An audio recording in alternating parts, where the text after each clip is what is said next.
করছো তুমি এখন? ব্যাট ইন্ডিয়ার হয়ে খেলছো? আচ্ছা বলো তো কালকে কি আছে? কালকে 15ই আগস্ট। 15 আগস্ট কি? আমাদের দেশ স্বাধীন হয়েছিল। আচ্ছা আমাদের দেশ কত সালে স্বাধীন হয়েছিল? 1947 সালে। 1947 সালের আগে আমাদের দেশ কি ছিল? পরাধীন একটি দেশ ছিল। পরাধীন ছিল, তাই তো? হ্যাঁ। তা আমরা স্বাধীনতা যে লাভটা পেলাম কাদের জন্য পেয়েছি? নেতাজির জন্য পেয়েছি। ঠিক করে বলো, কাদের জন্য? নেতাজি সুভাষচন্দ্র বসু, ভগৎ সিং, গান্ধীজি আরো অনেকের জন্য আমাদের তারা কি করেছিল?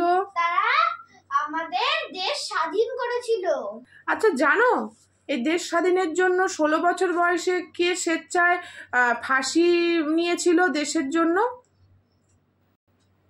আমি তো জানি গো মা, পড়াশোনা করছে কি জন্য? ক্ষুদিরাম বসু নিয়েছিল তো। তাহলে ভাবো এটা কি ঠিক বললাম উত্তরটা?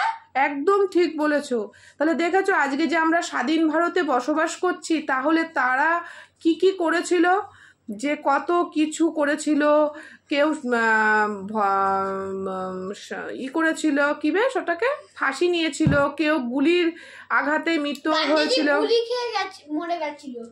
তো তাদের জন্য আমরা স্বাধীন করছি, তাই তো? তাহলে কালকের দিনটা আমাদের সেলিব্রেশন করতে হয় তো?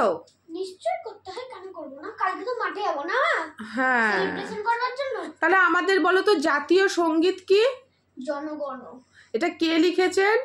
রবীন্দ্রনাথ ঠাকুর লিখেছেন। অবশ্যই রবীন্দ্রনাথ ঠাকুর।